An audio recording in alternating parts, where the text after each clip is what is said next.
జై Hind to all. Welcome to our hyper job news. This is your soldier Vasu.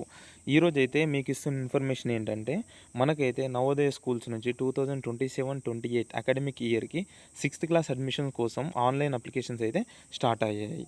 So మనమైతే ఈ వీడియోలో application end date ఎప్పటి వరకు, ఎవరు అప్లై చేసుకోవచ్చు, అప్లికేషన్ ఫీజు ఏంటి, ఎగ్జామ్ ప్యాటర్న్ ఏంటి అండ్ సిలబస్ ఏంటి అనేది అయితే ఈ వీడియోలో డిస్కస్ చేద్దాం. కాబట్టి అందరైతే లాస్ట్ వరకు వీడియోని అయితే చూడండి. ఫస్ట్ వచ్చేసి ఎలిజిబిలిటీ ఏంటో చూద్దాం ఒకసారి. ఇక్కడ లెఫ్ట్ సైడ్ ఎలిజిబిలిటీ క్రైటీరియా, ఇక్కడ లెఫ్ట్ సైడ్లో చూస్తే మనకైతే 5th క్లాస్ అయితే 2026-27 అకాడమిక్ ఇయర్లో పాసింగ్ అనేది అయితే ఉండాలి. అది గర్ల్స్ కానీ బాయ్స్ కానీ. ఇక నెక్స్ట్ వచ్చేసి ఏజ్ చూద్దాం. ఇక్కడ ఫస్ట్ మే 2015 నుంచి 31st జూలై 2017 వరకు అయితే బర్త్ అయ్యి ఉండాలి. వాళ్ళు మాత్రమే ఎలిజిబుల్ అవుతారు. ఇంకొకటి ఏంటంటే 3rd class 4th class 5th class వీటిలో మాత్రం గ్యాప్ లేకుండా అయితే ఉండాలి, కంటిన్యూస్ ఉండాలి. ఇంకోటి ఏంటంటే ప్రైవేట్ స్కూల్స్లో కానీ గవర్నమెంట్ స్కూల్స్లో చదువుకునే వాళ్ళు కానీ అందరైతే ఎలిజిబుల్ అవుతారు. కాబట్టి ఇందులో ఎవరైనా ఎలిజిబుల్ ఉన్నారో వాళ్ళైతే అప్లై చేసుకోండి. ఇంకోటి ఏంటంటే ఇక్కడ రైట్ సైడ్లో చూడండి, ఇక్కడ సైలెంట్ ఫీచర్స్ అని ఉన్నది కదా, అదేంటంటే నవోదయ స్కూల్స్ యొక్క బెనిఫిట్స్ అది ఎట్లుంది అన్నది మనం ఒకసారి చూద్దాం. ఇక్కడ ఇంటర్మీడియట్ వరకు అయితే ఫ్రీ ఎడ్యుకేషన్ అనేది అయితే ఉంటుంది. నెక్స్ట్ ఏంటంటే NCC, scouts and guides, NSS, sports, cultural activities ఇలాంటివి అయితే చాలా ఉంటాయి అన్నమాట నవోదయ స్కూల్స్లో. సో ఈ స్కూళ్ళల్లో కో ఎడ్యుకేషన్ అనేది ఖచ్చితంగా ఉంటుంది. అది బాయ్స్కి అయితే సపరేట్ హాస్టల్ ఉంటుంది, గర్ల్స్కి అయితే సపరేట్ హాస్టల్ ఉంటుంది అన్నమాట. సో టోటల్గా వచ్చేసి మన నవోదయ స్కూల్స్లో ఇండియాలో ఎన్ని ఉన్నాయి అనేది ఒకసారి అయితే మనం చూద్దాం. అందులో మన తెలుగు స్టేట్స్లో ఎన్ని ఉన్నాయి అనేది ఒకసారి అయితే చూద్దాం. టోటల్గా వచ్చేసి చూడండి, ఇక్కడ 665 అయితే స్కూల్స్, నవోదయ స్కూల్స్ మన ఇండియాలో ఉన్నాయి అన్నమాట. ఇందులో మన తెలుగు స్టేట్స్లో ఎక్కడెక్కడ ఉన్నాయి ఏంటి అనేది ఒకసారి చూద్దాం. ఇక్కడ చూడండి, ఫస్ట్ వచ్చేసి ఆంధ్రప్రదేశ్లో వచ్చేసి నవోదయ స్కూల్స్ టోటల్గా 15 ఉన్నాయి అన్నమాట. ఇంతకుముందు ఏంటంటే 13 స్కూల్స్ ఉండే, ఇప్పుడు తర్వాత 2 స్కూల్స్ అనేది కొత్తగా న్యూగా యాడ్ చేశారు. నెక్స్ట్ వచ్చేసి తెలంగాణలో చూద్దాం. ఇక్కడ తెలంగాణలో వచ్చేసి ఇక్కడ రైట్ సైడ్లో చూసుకోండి, తెలంగాణలో వచ్చేసి టోటల్గా నవోదయ స్కూల్స్ ఎన్ని ఉన్నాయంటే 15 స్కూల్స్ అయితే నవోదయ స్కూల్స్ ఉన్నాయి. దీనికి ఎగ్జామ్ వచ్చేసి మనకైతే నవంబర్ 28లో మాత్రం ఎగ్జామ్ ఉంటుంది అన్నమాట. దీని యొక్క రిజల్ట్ ఎప్పుడు ఇస్తారంటే మనకి మార్చ్ 2027లో ఎగ్జామ్ యొక్క రిజల్ట్ ఇస్తారన్నమాట. ఒకవేళ మీరు ఆన్లైన్ అప్లికేషన్ ప్రాసెస్ కావాలంటే కామెంట్ చేయండి, నెక్స్ట్ వీడియోలో మీకైతే క్లారిటీగా ఎక్స్ప్లెయిన్ చేస్తాను. అవును, ఇక్కడ ఒక మీ డౌట్ రావచ్చు ఏంటంటే, ఆల్రెడీ 5th క్లాస్ చదువున్న వాళ్ళకి ఈ నోటిఫికేషన్ అనేది అంటే 6th క్లాస్కి ఎంట్రన్స్కి యూజ్ఫుల్ అవుతారా కాదనేది ఒక డౌట్ అనేది మాత్రం ఖచ్చితంగా అందరికి వచ్చి ఉంటుంది. కాకపోతే ఇక్కడ ఏంటంటే 2026-27లో 5th క్లాస్ చదువుతున్న వాళ్ళకి మాత్రమే ఈ నోటిఫికేషన్ అనేది యూస్ఫుల్ అవుతుంది అన్నమాట. మిగతా ఆల్రెడీ 5th క్లాస్ కంప్లీట్ చేసుకున్న వాళ్ళకైతే అసలు యూస్ఫుల్ అనేది కాదు.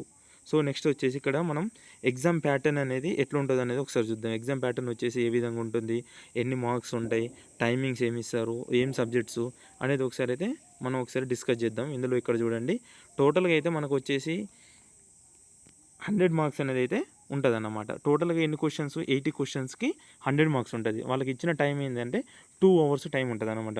ఎగ్జామ్ కూడా మనం 2 అవర్స్ కంటిన్యూస్గా రాయాల్సి వస్తుంది. అది కూడా ఆఫ్లైన్ ఎగ్జామ్ ఉంటుంది, అంటే లైక్ ఓఎంఆర్ బేస్డ్ అనమాట, అంటే బబ్లింగ్ సిస్టమ్.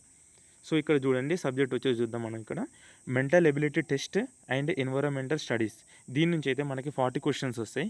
40 క్వశ్చన్స్కి 50 మార్క్స్ అయితే ఇస్తారు. టైం వచ్చేసి 60 మినిట్స్ అన్నమాట. తర్వాత అర్థమెటిక్ టెస్ట్ ఉంటుంది, దాంట్లో వచ్చేసి మనకి ఏంటంటే 20 క్వశ్చన్స్ ఉంటాయి. వాటికి కండక్ట్ చేసే మార్క్స్ ఏంటంటే 25 మార్క్స్ ఉంటుంది. టైం వచ్చేసి మనకి ½ అన్ అవర్ ఉంటుంది. నెక్స్ట్ వచ్చేసి లాంగ్వేజ్ టెస్ట్ వచ్చేసి 20 క్వశ్చన్స్ ఉంటాయి. 20 క్వశ్చన్కి మనకైతే 25 మార్క్స్ అనేది ఉంటుంది అన్నమాట. ½ అన్ అవర్ ఉంటుంది. టోటల్గా 80 క్వశ్చన్స్ ఉంటాయి, దానికైతే 100 మార్క్స్ అనేది అయితే ఇస్తారు. 2 అవర్స్ టైం ఉంటుంది అన్నమాట. ఇక్కడ లాంగ్వేజ్ టెస్ట్ అంటే ఏంటంటే, ఇప్పుడు మన తెలంగాణ స్టేట్స్ ఉన్నారు కదా, తెలంగాణ ఆంధ్రప్రదేశ్ ఉన్నాయి. ఈ తెలంగాణ ఆంధ్రప్రదేశ్లో తెలుగు వాళ్ళు ఉంటారు. సో వీళ్ళైతే కొంతమంది ఏం చేస్తారంటే ఇంగ్లీష్ ప్రిఫర్ చేస్తారు, కొంతమంది అయితే తెలుగు ప్రిఫర్ చేస్తారు, కొంతమంది అయితే ఉర్దూ అనేది ప్రిఫర్ చేస్తారన్నమాట. సో మనం ప్రిఫర్ చేసే టైంలో ఆ 20 క్వశ్చన్స్ అనేది ఒకవేళ తెలుగు అనే సబ్జెక్ట్ తీసుకుంటే మాత్రం తెలుగు నుంచి 20 క్వశ్చన్స్ వస్తాయి, హిందీ తీసుకుంటే మాత్రం హిందీ నుంచి వస్తాయి అన్నమాట.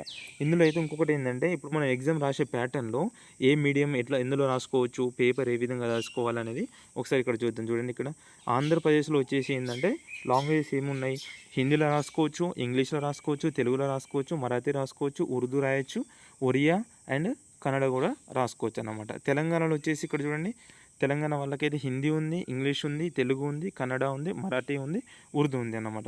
ఇన్ని లాంగ్వేజ్లో కూడా మన ఎగ్జామ్ అటెంప్ట్ చేయడానికైతే మనకైతే అవకాశం ఉంటుంది అన్నమాట. కాబట్టి మోస్ట్లీ మన తెలుగు వాళ్ళు ఏం చేస్తారంటే ఫస్ట్ ప్రిఫరెన్స్ ఇచ్చేసి ఇంగ్లీష్ అండ్ తెలుగు వాళ్ళకి ఇస్తారు. ఎందుకంటే మోస్ట్లీ ఇప్పుడైతే మనకున్న స్కూల్స్ అయితే చాలా అయితే ఇంగ్లీష్ మీడియం స్కూల్స్ ఉన్నాయి. కాబట్టి ఇంగ్లీష్ మీడియం అనేది ప్రిఫర్ చేస్తూ ఉంటారన్నమాట. అట్లా మనకైతే ఇందులో అయితే శాంపుల్గా కొన్ని క్వశ్చన్స్ అయితే ఇచ్చారు. ఇక్కడ మనకైతే శాంపుల్ క్వశ్చన్స్ అయితే ఎట్లున్నాయి అనేది ఒకసారి మనం అయితే ఈ వీడియోలో చూద్దాం. ఇక్కడ చూడండి, ఇక్కడ కనిపిస్తుంటాయి. అంటే ఇదైతే ఆఫ్లైన్ బబ్లింగ్ సిస్టమ్ అయితే ఉంటుంది ఎగ్జామ్స్. ఇక్కడ చూడండి, లైక్ పార్ట్ 1 ఉంది కదా, ప్యాటర్న్ కంప్లీషన్ ఉన్నది. సో ఇట్లా డిఫరెంట్గా అయితే ఈ విధంగానైతే ఎగ్జామ్స్ క్వశ్చన్ అయితే మనకు వచ్చి ఉంటుంది. ఆఫ్లైన్ ఉంటుంది కాబట్టి సో మనకైతే ఓఎంఆర్ బేస్డ్ అయితే మనం మార్క్స్ చేయాలి. కాబట్టి క్వశ్చన్ చూసి దానికైతే 4 ఆప్షన్ ఇస్తారు. అక్కడైతే బబ్లింగ్ అనేది చేయాలి. చూడండి, ఇక్కడ ఈ విధంగానైతే క్వశ్చన్స్ అనేది వస్తుంది అన్నమాట. అట్లా మీకు ఇంకా కావాలంటే ఈ విధంగా చూడండి, ఇక్కడ క్వశ్చన్స్ చూశారు కదా, 1, 2, 1 ఇక్కడ ఉందా, ఈ విధంగా అయితే క్వశ్చన్స్ వస్తాయి. నెక్స్ట్ అయితే మనకు ఒకసారి ఓఎంఆర్ షీట్ అనేది ఏ విధంగా ఉంటుంది అనేది ఒకసారి అయితే ఇందులో చూపిస్తా. ఒకసారి ఓఎంఆర్ షీట్ కూడా ఒకసారి చూడండి, క్లారిటీగా అర్థమైందా. చూడండి, ఇక్కడ కింది సైడ్ నుంచి వచ్చేసి మనకు వచ్చేసి ఇది ఈ విధంగా అయితే ఓఎంఆర్ షీట్ అనేది ఉంటుంది అన్నమాట. ఈ విధంగా సేమ్ ఎగ్జాక్ట్లీ ఇదే విధంగా ఇస్తారు. మనమైతే బ్లూ బాల్ పెన్ తోటి అయితే మనం దీంట్లో రౌండ్ అప్ చేయాల్సి వస్తుంది అన్నమాట. ఈ విధంగా అయితే మీకు గైడెన్స్ ఇవ్వడం జరుగుతుంది.